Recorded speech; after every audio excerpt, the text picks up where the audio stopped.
4 de julho, quinta-feira, bom dia para você, sejam todos bem-vindos, ao nosso programa Agora Goiás, ao vivo para você na TV Assembleia Legislativa, canal 3.1. Será que nós temos imagens aí da cidade? Se tiver, o Iker coloca para a gente mostrar como é que está a nossa cidade. Esse aí é o cruzamento da T4 com a T63. É um dos principais de Goiânia, está sempre bastante movimentado. Você viu lá, os carros já estão parando no meio da pista, E o semáforo abriu para quem está seguindo pela T63.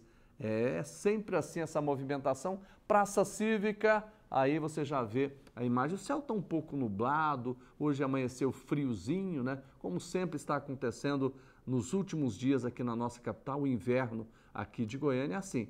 85, sempre mais movimentada do setor sul até ao centro da cidade. Essa aí está pertinho ali da Vila Mutirão, aqui em Goiânia, da Avenida 85, e olha só, do Morro do Mendanha a gente tem essa imagem mais, não vou dizer uma imagem mais clara, porque não está. Aquela fumaça já está começando a tomar conta de Goiânia, por conta das queimadas, por conta da poeira, e o céu está nublado. Agora, gente, não se engane, não vai chover. A previsão do tempo diz que chuva, se Deus quiser, só lá para outubro, A gente torce que volte antes. Esse é o nosso programa Agora Goiás, já está no ar a partir de agora, com muitas informações. Sejam todos bem-vindos.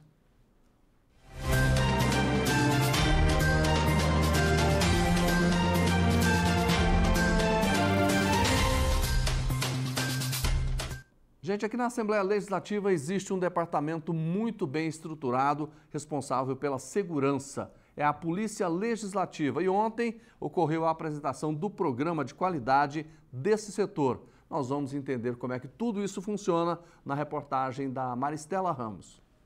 Depois de quase um ano de muito planejamento e estudos nesta área, que requer uma atenção a mais, agora é oficial. O programa de qualidade dos serviços prestados pela Polícia do Legislativo já é realidade.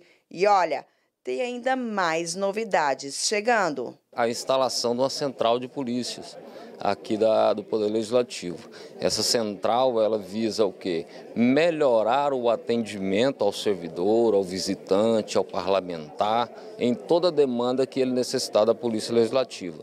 Então essa central ela vai ser uma central de informações onde vão ser distribuídas as demandas para que o policial legislativo atenda o servidor ou o parlamentar ou o visitante no local exato da demanda.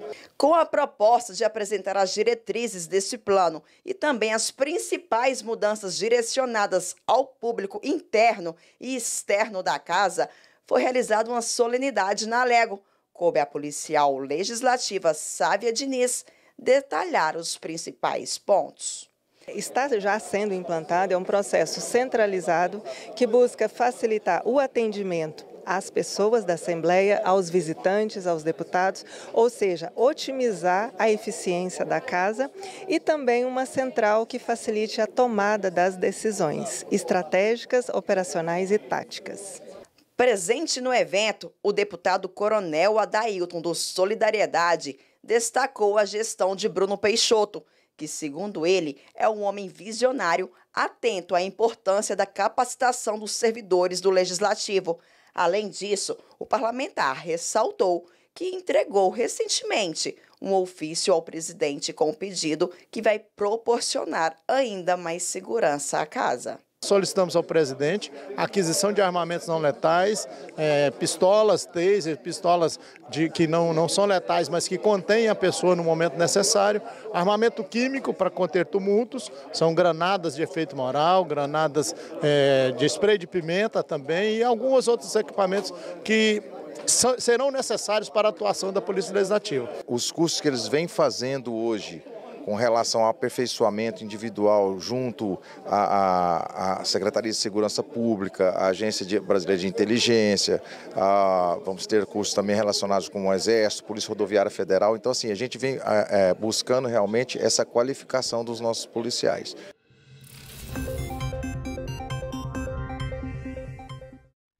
Gente, o mercado imobiliário da capital está em alta. Segundo uma pesquisa da FIPZAP, apontou o seguinte: Goiânia foi a capital com a maior valorização nos últimos 12 meses. Por que isso está acontecendo, hein? Nós vamos conversar com o Ricardo Teixeira, que é especialista imobiliário, está aqui com a gente ao vivo nesse momento. Ô Ricardo, bom dia, está tudo bem com você? Tudo ótimo, muito obrigado pela presença, pela oportunidade. É um prazer receber você aqui. Por que Goiânia está tendo essa valorização tão expressiva quando a gente compara com as outras capitais do Brasil? Sempre, quando a gente fala de mercado imobiliário, é sempre importante entender as premissas que sustentam esse mercado, né? Então, Goiás, tem um crescimento populacional quase que o dobro da média nacional, então isso é demanda para o mercado imobiliário. O Brasil vive o bônus demográfico, né? Ou seja, a população economicamente ativa é superior à de idosos e de crianças, isso é demanda para o mercado imobiliário. E o mais importante é que a nossa capital tem 90 anos, então você tem aí, tem praticamente tudo ainda por se fazer. Quando você fala em mercado imobiliário, ele acompanha os principais equipamentos da cidade. O mercado imobiliário inicia o seu adensamento próximo a esses principais equipamentos, né? Os parques, as praças, o shopping, ou seja, aquelas regiões que já estão totalmente consolidadas. Uma capital jovem, ela começa esse processo de se consolidar com setores mais nobres. Então você acaba que a média, ela cresce, né? Goiânia é um pouco mais de 7.500, em função dela estar iniciando esse processo de adensamento nos setores nobres da capital. Então essa média realmente... Quais são os setores? Você está falando dos bairros mais nobres, né? Quais são os setores onde a gente percebe, né, essa valorização ainda maior aqui em Goiânia? Veja, você tem o próprio Bueno, né? E ele ainda tem feito lançamentos próximos ao próprio Parque Vaca Brava, e isso puxa o preço do metro quadrado. Inclusive, nós estamos mostrando aqui a T63, que fica bem próximo, né? Se eu pegar da T63, você pega hoje o Pedro Ludovico, né? Uma região que ela é muito próxima ali do Bela Vista. O Parque Areão acaba ancorando essa região próximo a Couto Magalhães, próximo até a T63, hoje com vários lançamentos imobiliários. Então são essas regiões em que os parques, as praças acabam ancorando, né? Então aqui mesmo, próximo da imagem que a gente está assistindo, tiveram só esse mês aqui 2 grandes lançamentos imobiliários. Ricardo, o setor marista, até um tempo atrás, ele era um bairro mais residencial. Isso mudou. A gente percebe lá um conjunto de clínicas e também comércio. E os prédios, como é que estão os projetos nesse sentido para o marista? Eu não diria que ele mudou, né? Eu acho que o mercado imobiliário, eu sempre falo que o nosso movimenta o mercado imobiliário. Então você começa, e todo mundo quer trabalhar próximo aonde você mora, né? As pessoas buscam essa facilidade até para curtir a cidade e assim por diante. Então, a hora que você... Evitar o trânsito também, né? Tudo, né? Goiânia cada vez mais próximo da realidade de grandes metrópoles. Então, o que aconteceu com o Marista? Você inicia o processo... Eu até vou te interromper, nós estamos vendo um empreendimento, a gente acabou de ver ali também, na Praça do Ratinho.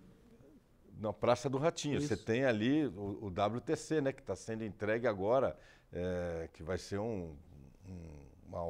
foi uma obra, vai ser importantíssimo para a cidade, que é um empreendimento corporativo, com todos os equipamentos embaixo de restaurantes, é muito bacana. Agora o centro, a gente percebe, está tendo mudanças também no centro de Goiânia? Nós estamos mostrando aqui a Avenida Goiás. Tem muita discussão, né, sobre o centro já tem tido movimentos no centro de lançamentos também, e próximos ao centro, que é o setor aeroporto, mas tem muita discussão no centro de renovar ele, né? O mercado imobiliário é consequência da vida do próprio setor. Sim. Então, de levar, às vezes, equipamentos culturais, levar restaurantes, para que ele possa ter também uma vida noturna, para que ele melhore e potencialize o seu desenvolvimento. É um conjunto, né, Mas cara? É uma grande discussão, e uma discussão importante, aliás, o centro, por razões óbvias, a proximidade com todos os setores,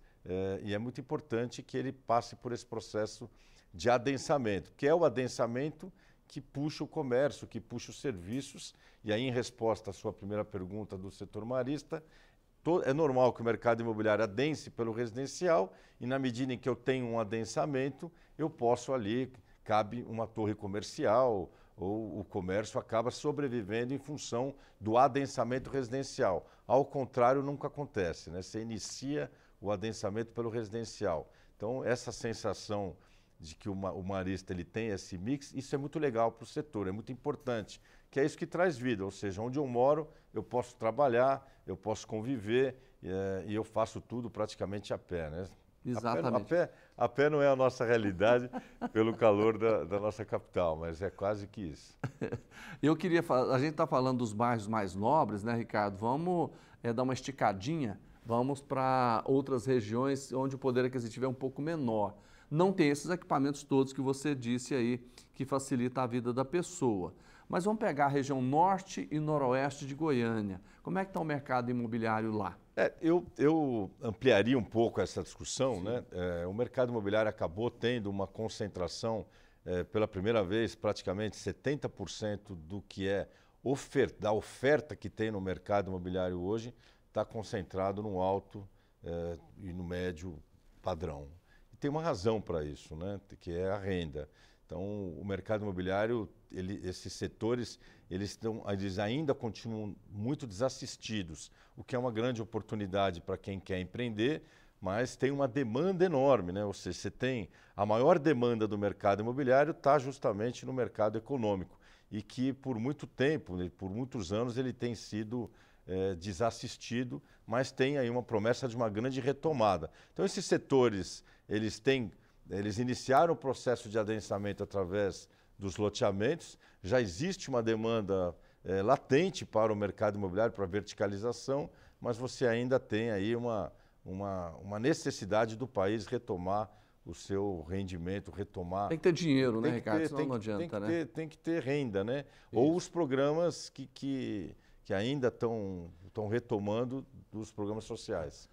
Ricardo, eu vou pedir o Wilker, se ele puder voltar ali na GO 020, nesse viaduto aqui, que sai exatamente ali para o autódromo, porque ali tem uma questão que eu queria ver com você, que é exatamente a questão dos condomínios que estão sendo construídos. Como é que está essa situação ali na saída para Bela Vista? Olha, eu acho que é um assunto, uma pergunta bem bacana, porque... Eu recebo muita gente de fora. Essa região aqui que eu estou dizendo, ali vai ter muito, né? Eu recebo muita gente de fora e Goiânia, aquela região, até por conta do Lorival Lousa, deles terem segurado aquela região e trouxeram alguns equipamentos importantes, como shopping, etc. Ali você tem praticamente um único vetor, uma única capital onde o vetor de saída da cidade, que passa pela BR, ele não ficou um setor econômico, né? Ele virou um setor de alto padrão. Então, toda essa saída acabou puxando um vetor de desenvolvimento de condomínios horizontais. Então, tiveram vários lançamentos de condomínios horizontais, todos eles absorvidos, chegando em senador, né? Senador Canedo hoje. Senador Canedo recebeu o título de teve o maior desenvolvimento imobiliário em função desses condomínios horizontais. Então, a hora que esses condomínios ficarem prontos, essa região, as escolas já estão indo para lá, tem hub de serviço e comércio que foi consequência desse adensamento. Isso vai impactar, inclusive, no trânsito, porque as pessoas hoje que convivem naquela região, seja o Jardim Goiás, Alto da Glória ou os condomínios horizontais, ainda retornam para o Bueno ou para as regiões centrais. Então, aquela região, pelo processo de adensamento, ela vai se tornar um bairro totalmente independente e com todo o seu hub de comércio e serviço. Pois é, quando você falou isso sempre me deixou preocupado, porque hoje, sem a instalação desses moradores todos, a gente já tem um trânsito complicado na 136, na Avenida Jamel Cecílio, que é exatamente a avenida que sai. Praticamente a única, né? Você tem a única. Saídas, claro, mas exatamente. E a coisa deve piorar muito, né? E não tinha nem a obra com a marginal, né? Então você tinha... Veja, mais ou menos, porque na medida em que você tem o adensamento, como eu falei, você leva os equipamentos.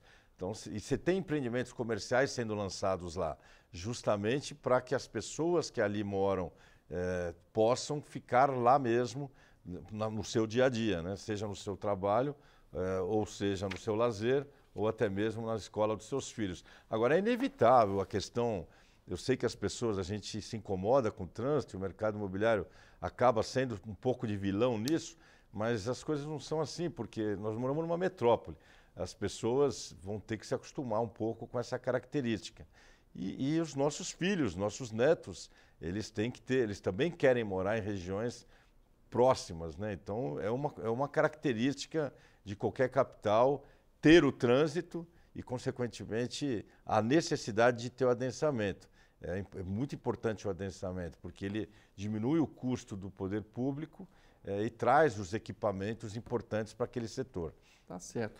Ricardo, eu queria muito agradecer a sua participação aqui, explicando para a gente, né, esse momento, né, do mercado imobiliário aqui na nossa capital. Volte mais vezes, obrigado, um bom dia para você. Eu que agradeço e agradeço a todos os seus telespectadores. Tá certo, vamos continuar?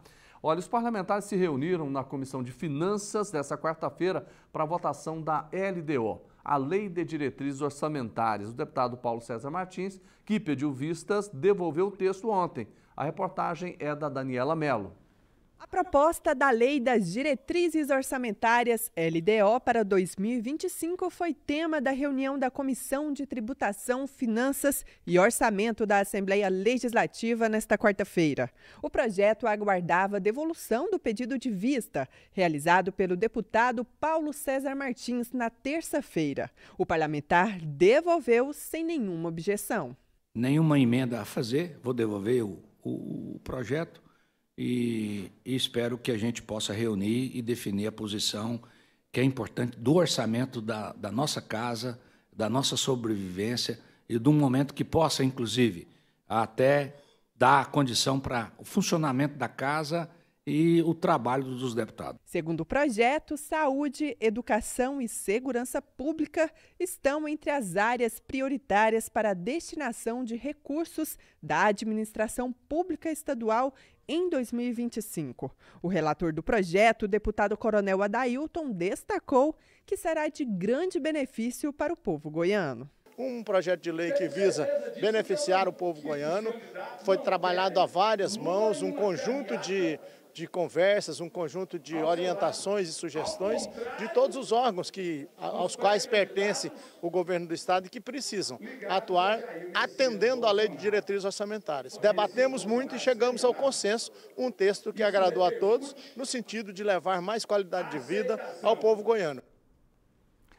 Gente, olha, anote aí, nesse sábado nós vamos falar de muita música. Olha, nós vamos falar do projeto De Volta ao Samba, que vai acontecer no mercado da Vila Nova, do meio-dia até às 22 horas. Inclusive, nós temos imagens aí para mostrar um pouquinho, o Wilker pode preparar, mas antes disso, vou dizer para você, o mercado fica ali na 6ª Avenida, na Praça Boa Ventura. Vamos lá, olha aí. Que legal, samba da Vila Nova. Tem áudio? Tem, Wilker?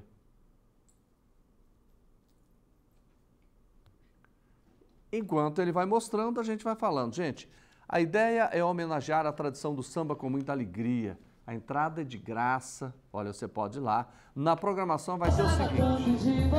Olha que legal. Eu gostava tanto de você. Gostava tanto de você.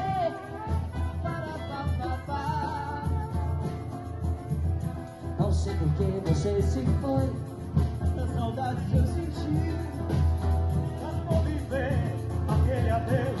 Não pude dar. Você matou a minha vida. Você já morreu na minha história. Você vai ter medo do futuro. A solidão em minha forma. Olha que interessante. Você viu que é uma roda de samba mesmo, né? Todo mundo junto e misturado, não é isso? Cantando, o pessoal lá acompanhando bem do lado. E olha, ao meio-dia vai ter a Associação Cultural do Samba da Vila Nova se apresentando. Logo depois, às 2 da tarde, vai ter os Três Neguinhos. E às 4 da tarde, Pimenta no Vatapá. E depois, às 18 horas, a apresentação vai ficar por conta do Clube do Samba. e depois às 8 da noite, Diego e Dudu, tá certo? Então você não perca essa chance, esse projeto começou em 2015 e vem sendo realizado sempre com shows de graça para que você possa curtir. Na sexta-feira, das 18 às 22, vai ter esse projeto também, e no sábado, do meio-dia até às 10 horas da noite. E a agenda pode ser acompanhada pelo Instagram, @Mercado Vila Nova. Vamos ouvir um pouquinho? É de cada experiência se aprende uma lição. Eu já sofri por amar assim, me dediquei, mas foi tudo em vão. Pra que se lamentar sem sua vida? Gostava tanto de você. Eu gostava tanto. Gente, quem não gosta, né, de um sambinha? Doutora Mariana Mello, a senhora gosta também do sambinha? Ah, eu gosto. É? Eu estava ouvindo aqui o Tim Maia na voz desse pessoal aí, super legal. Conhece o Mercado da Vila Nova? Não, não conheço. Ah, boa oportunidade.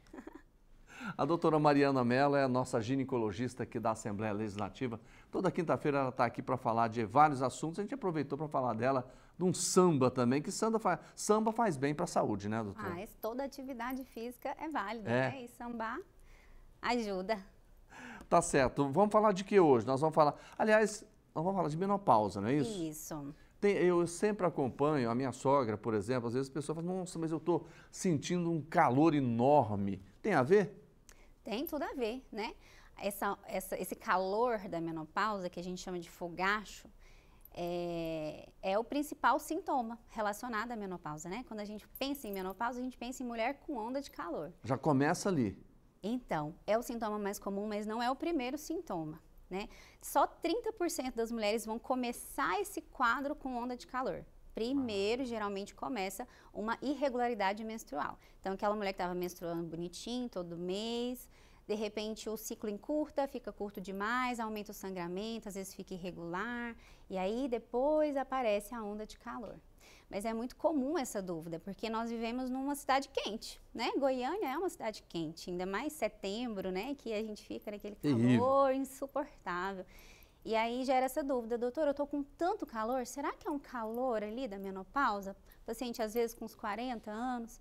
E é importante a gente diferenciar como que é esse calor da menopausa, né? Como é que é esse calor? Como que é esse calor? Quanto tempo dura? Sim, são ondas mesmo de calor, são calores súbitos que acometem a mulher do tórax para cima, né, do colo para cima, são acompanhados de palpitação, de mal-estar, de alguma ansiedade ali junto, porque é uma descarga de adrenalina da mulher. Dura muito tempo? Dura de 2 a 5 minutos. 2 a 5 minutos. Depois passa? E depois passa. Então, da mesma forma que vem subitamente, dura pouco tempo e logo passa. Acontece várias vezes no dia? Depende da mulher. Sim. Tem mulher que tem 20 episódios ao dia. Nossa. E é muito comum à noite. Então, é uma causa de despertar noturno. Então, por isso que a mulher no climatério, ela tem o sono prejudicado. Não só por conta dos fogachos, mas pela queda de estrogênio que acaba alterando o sono, a qualidade do sono da mulher. Mas essa mulher com fogacho, ela acorda à noite com calor. É aquele, coloca a coberta, tira a coberta, mexe no ar e não melhora. Agora, doutora, isso demora quanto tempo na vida dela? Então, a maioria das mulheres tem um prazo curto de sintoma, de 2 a 3 anos. Mas algumas mulheres... É muito tempo, né? 3 anos é muita coisa, né, na verdade. Mas algumas mulheres vão ter esses sintomas de fogacho por 10 anos, até 12 anos. Até 10% das mulheres vão ter mais tempo de sintomas. E tem como controlar isso? Tem. A causa dessas ondas de calor é a deficiência de estrogênio, que desregula o nosso termostato, nosso centro regulador de temperatura que fica no hipotálamo. Então, como a causa é a falta do estrogênio, o tratamento principal é a reposição desse estrogênio, né? Então, é a terapia hormonal, quando não existem contraindicações, né? E aí, falando das contraindicações, né? Quem é que não pode usar a terapia hormonal? Isso é uma dúvida muito frequente, né? Então, basicamente, quem teve uma história pessoal de câncer de mama, alguns tipos de câncer de endométrio e câncer de ovário, o episódio de trombose na fase aguda, onde a paciente está usando um anticoagulante numa dose plena, quem já teve infarto, AVC, ou aquela mulher que tem um risco aumentado cardiovascular, já tem placa de gordura nos vasos, com alguma obstrução, algumas Aneurisma doenças. também, doutora? O aneurisma não. Não? Não. O aneurisma, ele tem uma fisiopatologia diferente do infarto, né? O infarto que pode acontecer com o uso da terapia hormonal naquelas mulheres que têm um risco aumentado, né? Se aquela mulher já tem uma placa de gordura e usa o estrogênio, a vasodilatação que o estrogênio causa pode desprender essa placa de gordura. E, basicamente, né, para a gente não aprofundar muito. Por exemplo, às então, vezes ela toma, por exemplo, o AS, que é, às vezes, até para o sangue circular melhor, porque ela tem alguma placa, e ela toma aqueles remédios também para controlar o colesterol. Esse tipo de paciente deve ou não fazer? Então, eu estou fazendo uma forma mais leiga. Sim, existe hoje calculadoras de risco cardiovascular. Isso é uma coisa muito importante. Toda mulher climatérica precisa dessa avaliação cardiovascular, porque a falta do estrogênio aumenta o risco cardiovascular. Então, até uma incoerência, né? Sem o estrogênio, ela tem um risco cardiovascular aumentado. O estrogênio, ele é cardioprotetor da mulher. Mas aquela mulher que está muito tempo sem estrogênio, passou da janela de oportunidade de começar a terapia hormonal, ficou muito tempo, né, sem essa proteção do estrogênio, ela começa a depositar gordura nos vasos. E aí, essa mulher que já tem uma placa de gordura, ela tem risco de usar o estrogênio. Então, ele protege naquela mulher que ainda não tem um risco cardiovascular aumentado. Tá. Por isso que é importante essa avaliação. E hoje tem calculadoras de risco da Sociedade Brasileira de Cardiologia, a norte-americana de cardiologia, que estipula o risco daquela mulher ter um infarto e um AVC nos próximos 10 anos. Eu até queria que a senhora explicasse, eu vou pedir para a senhora repetir. Quando é que ela passa do tempo? Certo. A gente considera a janela de oportunidade até 10 anos da menopausa. Então, não é muito por idade, como era antigamente. Até 60 anos. 60 anos é porque a menopausa ela acontece mais ou menos aos 51 anos, é a média brasileira. Mas mais importante do que a idade é o tempo que essa mulher está sem estrogênio. Então, a gente usa essa janela de 10 anos. Aquela mulher que está 10 anos sem a proteção do estrogênio, ela já engordou, porque o estrogênio ele é um hormônio metabólico que ajuda na questão do controle de peso, no controle do metabolismo. Então, sem estrogênio, ela aumenta peso, aumenta a deposição de gordura. Então, ela já engordou, os vasos já envelheceram, porque o estrogênio ele produz uma substância chamada óxido nítrico, que permite que os vasos eles tenham uma complacência, ele dilate bem. Então, sem isso, os vasos vai envelhecendo, vai juntando placa de gordura e, consequentemente, aumenta o risco cardiovascular. Isso a senhora fala no meio popular, seria após ela parar de menstruar. Isso, né? A menopausa é o nome que a gente dá para a última menstruação. Então, aquela mulher que, por exemplo, menopausou com 53 anos, né? Sim. Se ela me procura com 64 anos, né? Ela já passou mais de 10 anos, essa mulher tem mais risco de usar. Sim. Doutora, a gente sabe que a mulher é muito vaidosa, né? Os homens são, mas as mulheres são mais. Então, é importante, por exemplo, se ela chegar na última menstruação, que ela chegue com um peso menor, porque ela vai ganhar peso, né? Se ela chegar acima do peso, a coisa pode complicar. Sim, e isso, Jordevar, a cereja do bolo. É importante a mulher fazer essa gestão do envelhecimento dela, porque ela vai aumentar o peso no período do climatério, isso é fato. Aumenta de 2 a 8 quilos. E esse aumento de peso piora os fogachos, por exemplo, né? É mais incidente. Quem está acima do peso, com IMC acima de 28, por exemplo, tem mais incidência de fogacho. O tecido gorduroso, ele na verdade é um isolante térmico. Então, aquela mulher que vem a onda de calor, o calor ele tem mais dificuldade de se dissipar. Então, ela vai sentir mais o calor. entendeu? Fora que a obesidade, o aumento de peso, atrapalha todo o resto, né? Atrapalha a autoestima, a parte sexual, a disposição, aumenta o risco cardiovascular e tudo mais. Então, aquela mulher que quer se organizar para a chegada da menopausa, ela tem que cuidar do peso, ela tem que fazer musculação, ela tem que controlar a dieta, ela tem que acompanhar direitinho com o ginecologista e no final dá tudo certo. Tá certo, olha, que legal. Eu queria agradecer mais uma vez, doutora, por dar essa consulta ao vivo aqui pra gente. E semana que vem a senhora volta. Sim, quinta-feira. Vamos escolher um tema, não sei o que é, mas a doutora sempre encontra um tema que você precisa saber, com informações claras, bem diretas, para que a gente possa cuidar cada vez mais da nossa saúde, especialmente das mulheres. Doutora, um abraço, obrigado, viu? Obrigada eu, sempre um prazer estar aqui. Boa quinta-feira. Vamos continuando? Gente, o plenário da Assembleia Legislativa aprova a LDO, tá certo? A LDO que é a Lei de Diretrizes Orçamentárias e aprovada no primeiro turno. Trata-se de uma matéria extremamente importante para a organização do Estado, pois ela define as diretrizes financeiras para o ano que vem, para o ano de 2025. E quem fez essa reportagem e vai contar os detalhes para a gente é o Murilo Santos. 39 deputados participaram da sessão ordinária desta quarta-feira. Destaque para a aprovação em primeiro turno do projeto da Governadoria sobre a LDO, a Lei de Diretrizes Orçamentárias. A matéria foi devolvida ao plenário depois de aprovada na Comissão de Finanças. Gostaria só de devolver a matéria constante ali da nossa comissão. Acabamos de aprovar o relatório da Lei das Diretrizes Orçamentárias, a nossa LDO. Então, estou devolvendo aqui a esta mesa diretiva para que nós possamos já colocar neste plenário para realizar hoje a primeira votação. O relator do processo da LDO foi o deputado Coronel Adailton. Está aqui agora para a votação, sob a presidência do nobre deputado Bruno Peixoto, o projeto de lei de diretrizes orçamentárias relativo a 2025. E eu conclamo aos senhores deputados e deputadas que votemos essa matéria. Ela é de grande relevância, não apenas para nós que estamos votando. Aliás, ela é muito mais importante para a população do estado de Goiás, para a sociedade, para as pessoas que se dirigem ao nosso estado, que precisam do atendimento. A LDO teve 31 votos favoráveis.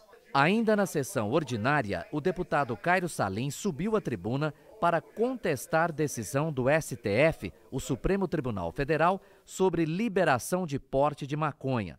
Salim entende que a discussão deveria ser feita pelo Congresso Nacional. Respeito as decisões do Supremo, mas lamento que uma pauta como essa, que deveria ser discutida e votada pelo Congresso Nacional, está sendo decidida apenas por 11 ministros. Olha, gente, daqui a pouquinho nós vamos falar de futebol. O Atlético, infelizmente, perdeu mais uma. Mas agora nós vamos falar de chineses. Uma comitiva de jornalistas chineses segue visitando lugares estratégicos aqui em Goiás. Ontem eles conheceram algumas secretarias do estado de Goiás, do governo do estado, e nós vamos ver os detalhes na reportagem da Brunelli Portela com a imagem de Washington Soares. Os jornalistas da província de Hebei, na China, estarão em Goiás por cerca de 20 dias. Para compreender melhor o funcionamento de áreas importantes do estado, eles visitaram as secretarias de Meio Ambiente, Indústria e Comércio e Cultura. A gente falou das belezas do Cerrado, convidei para que visitassem os parques estaduais e conhecessem e levassem um pouquinho das nossas imagens, que são belíssimas, das nossas cachoeiras, tudo isso que a gente tem aqui. A TV da China está aqui em Goiás fazendo essas matérias, graças ao bom relacionamento do governador Ronaldo Caiado com a China e também do bom relacionamento da Secretaria de Comércio Exterior, que faz parte aqui junto com a SIC, onde nós trabalhamos com várias empresas chinesas. É muito importante para nós ter outras culturas, conhecendo um pouquinho mais da nossa, até para que a gente possa sentir também, ter aquela sensação de pertencimento e de orgulho do que a gente produz e do que a gente faz aqui. Os jornalistas chineses visitaram as secretarias, coletaram imagens e entrevistaram secretários de governo. O material que eles estão produzindo em Goiás vai destacar o turismo, a educação e as oportunidades de negócios no estado. O chefe de gabinete de assuntos internacionais do Estado está acompanhando os jornalistas nesta missão. Ele destaca que essa proximidade é crucial para os chineses que valorizam a relação entre governo e sociedade. Como o povo chinês tem essa proximidade com as relações governamentais, é muito importante para eles conhecerem também o papel do governo do Estado nessa ação de sinergia entre todas as áreas.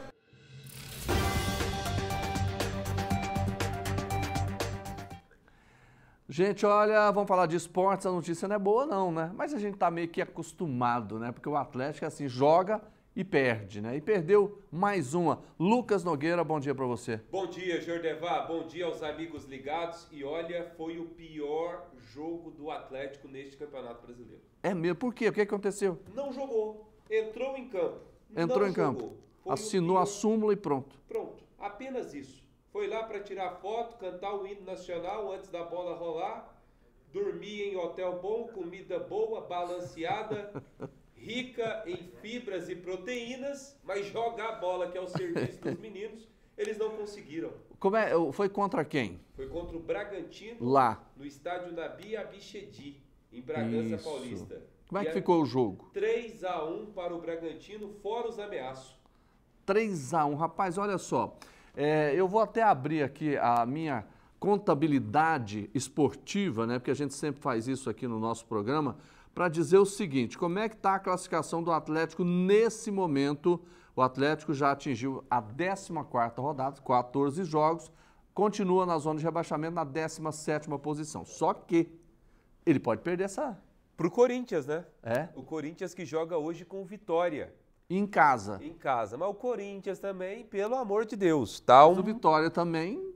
Mas é assim, não tem jeito, né, Jordevar? Se você for pegar a parte de baixo da tabela, ela é toda ruim. Os times não conseguem apresentar um bom futebol. Mas o Corinthians, querendo ou não, com a força da torcida em Itaquera, pode conquistar uma vitória, chegar a 12 e já ultrapassar o Atlético. Por que o Lucas está dizendo isso, gente? É aquela história, o sujo falando mal lavado. Exato. O Corinthians jogou 13 partidas, venceu um jogo. Uma. Um jogo apenas. É difícil você confiar. Só que o Vitória está na 16ª posição, jogou 13, venceu 3. Tem 12 pontos, o Corinthians tem 9. Por que o Corinthians passaria o Goiás? Porque com 9 ele chegaria a 12 e o Atlético só tem 11. Só tem 11 pontos. E aí o cenário que está ruim pode piorar. Nada que não está ruim que não possa ser piorado, Jordevar. Pode sim, porque o Grêmio também pode ultrapassar. Ainda tem o Grêmio ainda. Exatamente. E o Grêmio, olha só, depois nós vamos ver com quem que o Grêmio joga, mas é o seguinte, o Grêmio está na 18ª posição, joga contra o Palmeiras em casa. Menos ruim para o Atlético. Exatamente. Menos ruim, Hoje, porque o Palmeiras é o favorito. Certo. Querendo ou não, o Palmeiras é o favorito, tem o melhor time, está disputando o título junto com o Flamengo, mas querendo ou não, a situação do Atlético hoje ela é muito complicada. O Atlético vai ter que fazer uma campanha, Jordevar, de classificação para a Libertadores a partir de agora para garantir a permanência na Série A. Ô Wilker, você tem os gols dessa partida 3-1 para o Bragantino em cima do Atlético? Se tiver, joga. Porque nós queremos... tem. Você fala com o Wilker, é brincadeira, Eduardo Sacha cruzou e aí Sacha, que é do Goiás. Ex-Goiás, ex-Inter, Lincoln foi lá e marcou o primeiro gol da partida. Olha o vacilo dessa defesa, Jordevar. O cara entra no meio de 2 zagueiros, cruza, a zaga não consegue afastar e o Lincoln chega sozinho para abrir o placar, marcar o primeiro gol do jogo. O Atlético até que tentou algumas jogadas com bolas paradas, nessa aí o Shailon cruza, o Alix Vinícius coloca a bola no fundo da rede, mas o árbitro marca impedimento do zagueiro atleticano e aí anulado o gol que poderia alimentar uma esperança para o torcedor, mas olha essa jogada, ele deixou 3 jogadores para trás, cruzou, Sacha sozinho e Elinho marca o segundo gol. Mas estava fácil demais, né, gente? Isso aí nós estamos mostrando 19 minutos, já saiu, já levou 1-0. 2, esse já é o segundo. Pois é. Esse já é o segundo, o Sacha cabeceou, o baixinho Sacha cabeceou sozinho e lá o Elinho empurrou a bola para a rede, marcando o segundo gol do Bragantino em um jogo assim que 3-1 ficou muito barato. E aí o Atlético tentou esse gol, mas o Emiliano Rodrigues também estava impedido de novo na saída de bola. E aí vem o gol do Atlético, a defesa falha, e aí o Luiz Fernando, talismã rubro-negro, sempre ele. O placar. Sempre ele. Sempre ele. O Atlético, o Luiz Fernando, ele tem uma mochila chamada Atlético nas costas. E aí depois veio esse gol do Luiz Fernando, onde o time acabou buscando o seu segundo gol. E aí, é claro, no decorrer da partida, o time do Bragantino acabou marcando o terceiro gol. Mais uma jogada que eu vou falar um negócio para você, viu, o Jordevá? Triste essa jogada. Tudo no primeiro tempo. Não, tudo no primeiro tempo. Tudo no primeiro tempo. Nós não vamos nem esticar esse assunto, porque pelo amor, né? É ruim, né? É ruim. O Atlético está a caminho da Série B, infelizmente. Tomara que consiga reverter. Lucas, abraço para você. Até a próxima, Jordevá. Você viu que hoje foi rápido, né? Foi ligeiro, né? É, mas é assim mesmo. Coisa... Quando tem coisa boa, a gente estica, né? Quando tem coisa que não... Vamos como ficando diz, por aqui. É aquela história, essa derrota não interessa muito a gente, né? É ruim pro futebol, do ponto né? de vista de felicidade. Até porque... Imagina se não tem nenhum acesso esse ano da B para A e o Atlético cai. Sem um representante na Série A é ruim para o nosso futebol. Maria. Gente, e com isso nós encerramos mais uma edição do nosso programa Agora Goiás, ao vivo para você sempre, a partir das 9 da manhã, aqui na TV Assembleia Legislativa, canal 3.2. Amanhã é sexta e eu vou estar de volta no mesmo horário. Um abraço.